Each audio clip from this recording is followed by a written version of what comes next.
A'udzu billahi minasyaitonir rajim. Bismillahirrahmanirrahim.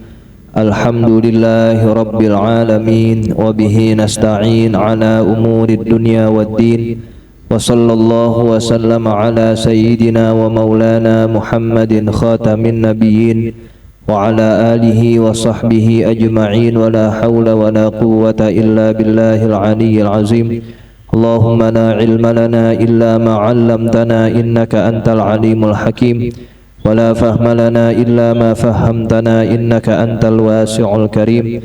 Nas'alullaha subhanahu wa ta'ala an yu'allimana wa yufahhimana wa yaftaha 'alaina futuhal 'arifin innahu bidzalika qadir wa bil ijabati jadir wa huwa hasbuna wa ni'mal wakil. Ila hadratin Nabi Muhammadin sallallahu alaihi wasallam. Al-Fatihah. Bismillahirrahmanirrahim. Alhamdulillahi rabbil alamin. Ar-Rahmanir Rahim. Maliki yaumiddin. Iyyaka na'budu wa iyyaka nasta'in. Ihdinas siratal mustaqim. Siratal ladzina an'amta 'alaihim ghairil maghdubi 'alaihim waladdallin. Amin. Wala tutawwil amalaka fayathqula 'alaika 'amaluka. Wala tutawwil amalaka, dan janganlah kamu memanjangkan angan-anganmu. Fayathqula 'alaika 'amaluka, sehingga menjadi berat atasmu perbuatan ibadahmu. Kita berada pada pembahasan terakhir dari adab-adab tidur. Sebelumnya sudah kita bahas, di antara adab-adab tidur ialah bersuci, menghadap ke arah kiblat, lalu menulis wasiat, membaca doa-doa yang kemarin sudah kita ketahui, dan juga surat-surat pilihannya. Setelah itu bangun, mulai lagi aktivitas pertama dari apa yang telah kita pelajari, sehingga sesuai seluruh kegiatan kita diisi dengan hal-hal yang positif. Sebelum subuh bangun, ya, kita sholat, ibadah, mulai lagi dah tuh dari awal kitab. Jadi isinya ini kitab untuk menjadikan kegiatan-kegiatan kita sehari-hari itu teratur sesuai dengan apa yang sudah diajarkan dan dicontohkan dengan nasihat-nasihat dari kitab ini. Jangan kita memanjangkan angan-angan, cita-cita, keinginan, sehingga kita merasa berat nanti amalnya. Masih muda, nanti aja ibadahnya. Itu namanya tulul amal, panjang keinginan, cita-cita. Karena kalau tua baru kita rajin ibadah. Kalau tua, kalau besok repot. Yang tua begitu juga lagi, masih sehat ya, ntar dah kalau udah rada batuk-batuk baru ibadahnya ya. Kalau dia sakit dulu, kalau masih sehat diambilnya. Nah, itu namanya tulul amal. Jangan jadikan angan-angan kita itu panjang sehingga amal ibadah terasa berat. Waqad qarubal mautu, dan sungguh kematian itu dekat. Jadi yang paling dekat dengan kita kematian. Kita nggak tahu kapan itu kematian akan datang. Bisa jadi sekarang, bisa jadi dikit lagi, bisa jadi masih lama, nggak ada yang tahu. Yang harus kita perhatikan adalah mempersiapkan kematian itu dengan sebaik-baiknya. Caranya bagaimana? Biasain beramal soleh. Orang kalau udah biasa beramal soleh, maka akan mudah untuk melazimkannya. Emang habis maghrib dibaca Quran dari dulu, sehingga kalau tidak baca Quran habis maghrib ada yang kurang. Dibaca habis maghrib Quran setiap hari bertahun-tahun, puluhan tahun.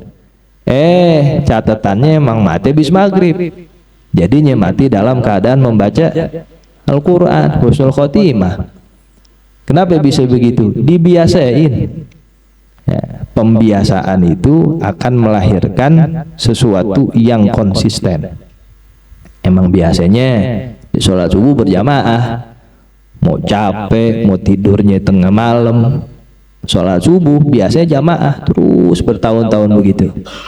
Mau hujan petir, mau angin segede apa, diberangkat aja ke masjid. Catatan kematiannya emang habis subuh meninggal. Ketika selesai sholat subuh pulang ke rumah meninggal. Nah kan cakep banget. Biasanya malam Sabtu emang ngaji. Biasanya malam Sabtu ngaji. Dia hadir mulu malam Sabtu ngaji. Pulang ngaji. Insya Allah panjang umur. Kagak ada yang jawab. Ogah mati habis ngaji. Mudah-mudahan husnul khotimah semuanya. Ya, dalam keadaan apapun yang kita minta husnul khotimah. Kan begitu. Karena kematian adalah sesuatu yang ghaib. Ghaib itu di luar kemampuan kita. Tugas kita mempersiapkan dengan baik. Caranya bagaimana? Jangan memperpanjang angan-angan kita. Masih sehat, masih muda, masih enak. Emang sekarang masih sehat, masih muda. Cuman kapan mati kita kagak tahu. Wa qul fi nafsika, dan katakanlah pada dirimu sendiri. Inni atahammalul masyaqqata al-yauma. Sesungguhnya aku menanggung kepayahan hari ini. Fala'alli amutul lailata, maka barangkali aku mati ini malam. Ngomong begitu setiap hari di diri kita.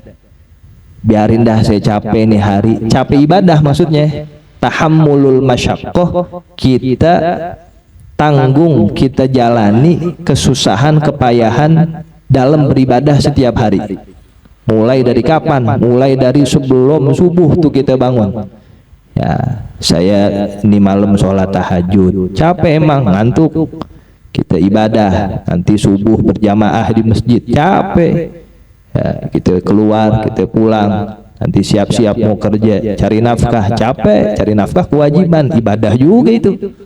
Capek. Nanti pulang sore, malam ngaji, dan seterusnya. Dalam hati kita katakan, biarin saya tiap hari capek ibadah, barangkali ini malam matinya saya.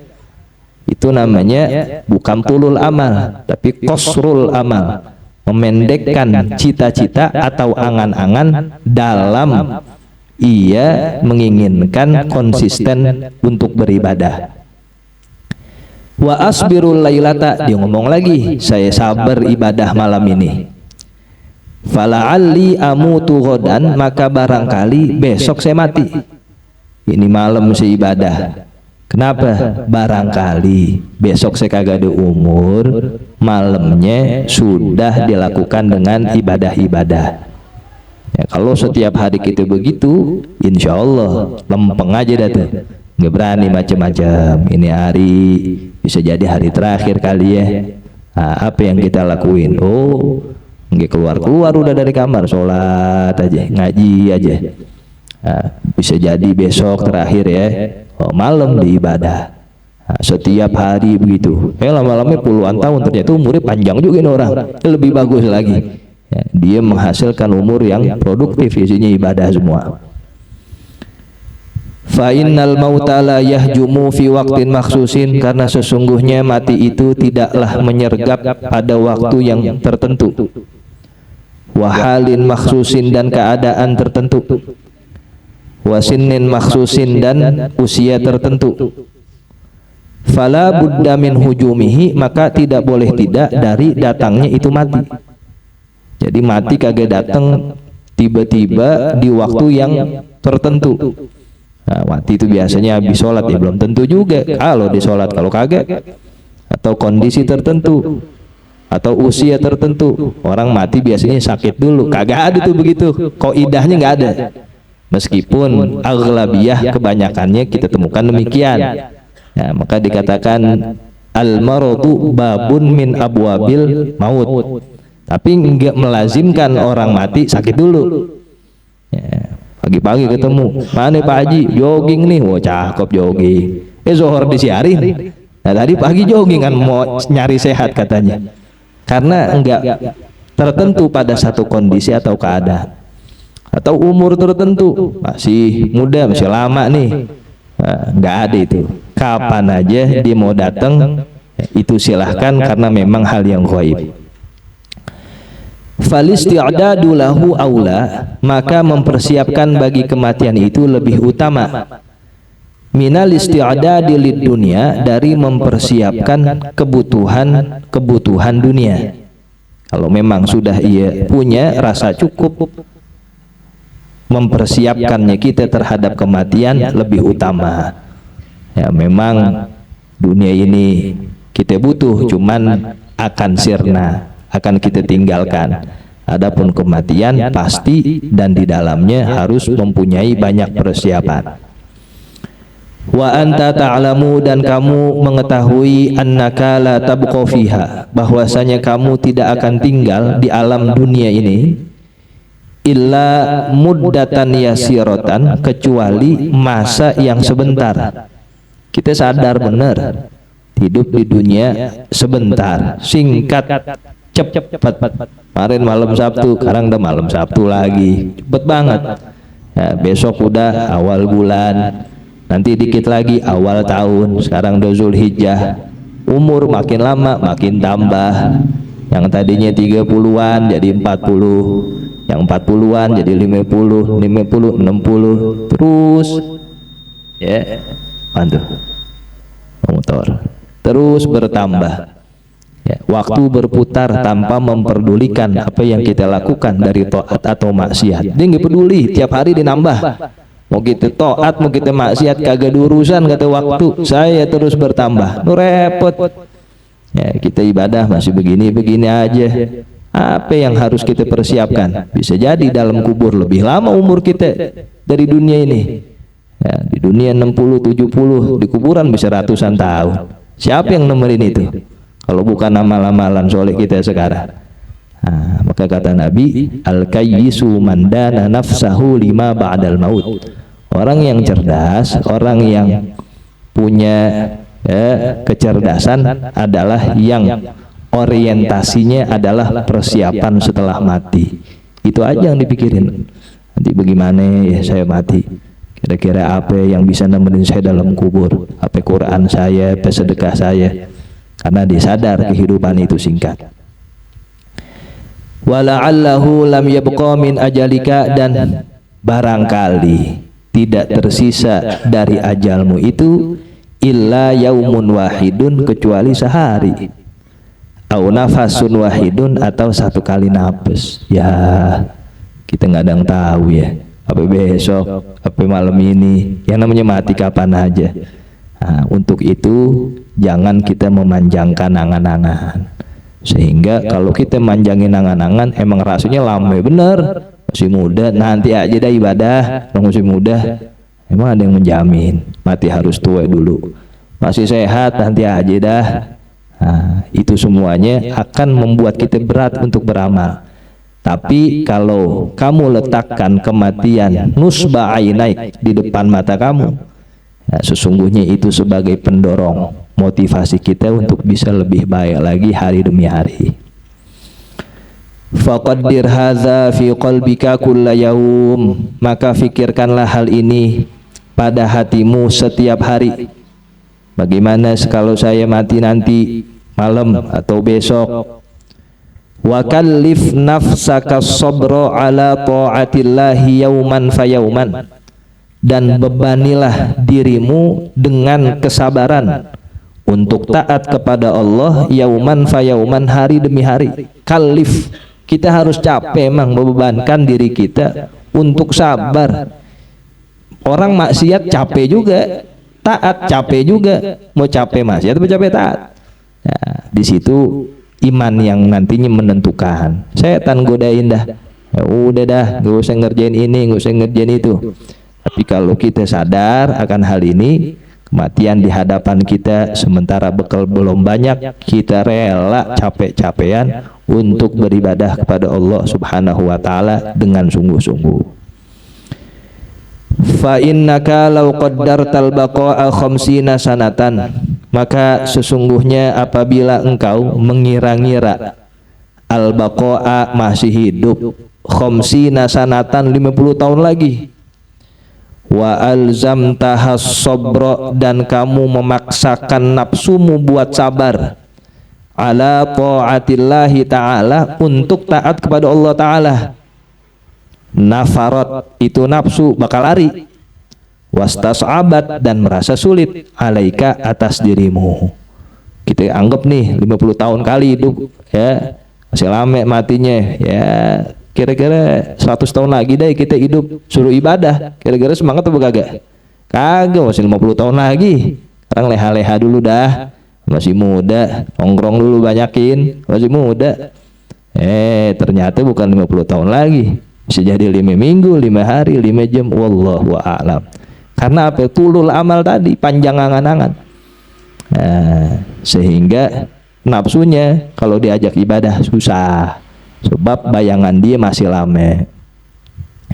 Fa in fa'alta dzalika, namun kalau kamu lakukan itu, kalau kamu bebani nafsumu, dirimu dengan sabar, farihta indal mauti, atau farihat indal mauti farahan la akhira lahu. Boleh dua tuh. Itu nafsu senang, atau kamu akan merasakan kesenangan ketika mati, farahan la akhira lahu, dengan kesenangan yang tidak ada pengakhirannya. Ya, kalau kamu paksa diri kamu buat sabar, bener ya, setika itu meninggal, wafat, luar biasa. Kamu senang, alhamdulillah, mati husnul khotimah ya, di kuburannya dia senang, farahan la akhira lahu, terus dah tuh girang terus sudah, mulai dari kubur, alam barzakh, nanti hari dibangkitkan, nanti di mauqif, nanti di mahsyar, mizan, ya, sirat, sampai ke surga, senang terus. Dibayarnya dengan apa? Dengan capek waktu di dunia untuk taat, yang enggak seberapa ini hitungannya, yang tinggal dikit lagi ini. Kita berdarah-darah ibadah, taat, capek, bayarannya selama-lamanya itu kesenangan. Kan namanya orang visioner begitu, yang dilihat adalah keberuntungan selama-lamanya, dibayar dengan ya ayyam qalail, beberapa hari aja, beberapa waktu saja. Nah, itu namanya orang cerdas, sehingga dia merasakan kesenangan yang tidak ada pengakhirannya. Wa in sawwafta, dan apabila engkau mentaswif, apa saufa, menunda-nunda, entar, besok, bulan depan, watasahalta, dan engkau menggampangkan, ja'akal mautu fi waqtin la tahtasibuhu, kematian akan mendatangimu di waktu yang kamu tidak menduganya, watahassarta tahassuran la akhira lahu, dan kamu akan menyesal dengan penyesalan yang tidak ada pengakhirannya. Ibadah dah, tar masih muda, selama. Jadi begitu, taswif namanya. Ngaji yuk, ya ntar, kan baru mulai. Sampai kitabnya hatam gak datang-datang. Itu namanya taswif tuh, entar sok.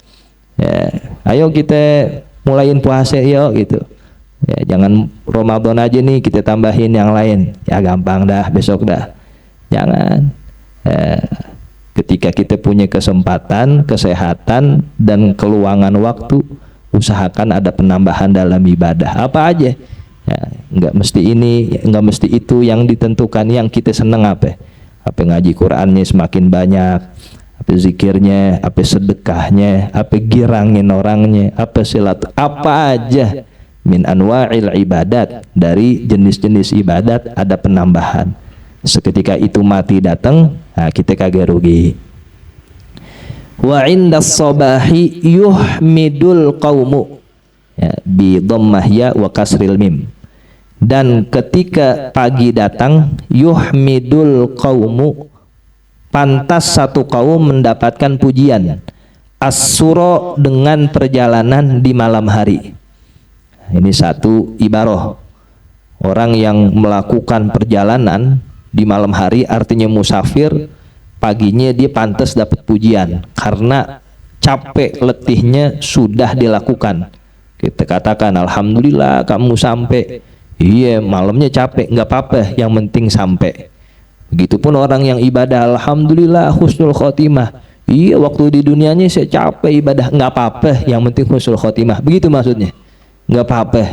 Ya, kamu capek ngaji sekarang, kamu capek ibadah, kamu capek taat, semuanya capek. Ya, tapi yang kamu dapati adalah pujian berupa husnul khotimah.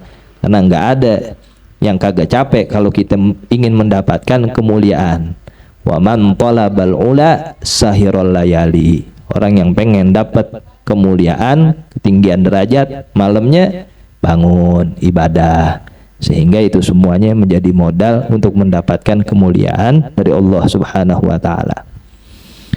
Wa indal mauti ya'tikal khabarul yaqin, dan di saat mati itulah akan datang kepadamu khobar yang meyakinkan.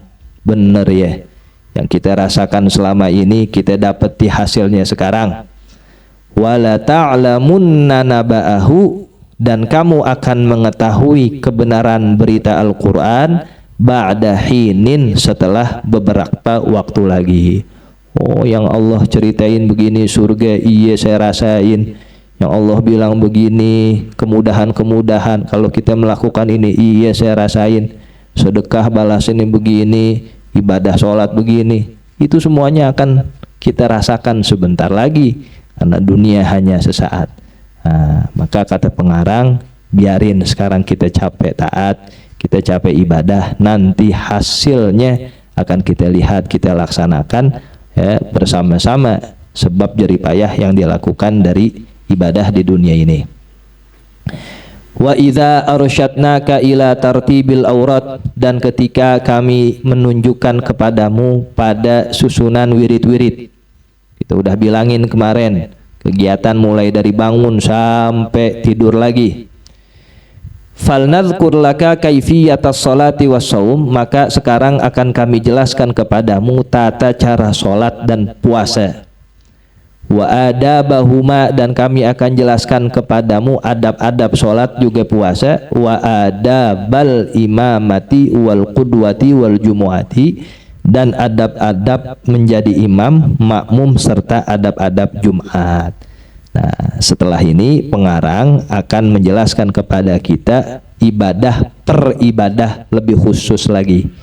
Ya, jadi baru muqaddimah nih kita belajar. Mulai dari bangun sampai kita tidur lagi apa aja isinya. Nah, itu muqaddimah. Sekarang kita masuk per ibadahnya nih.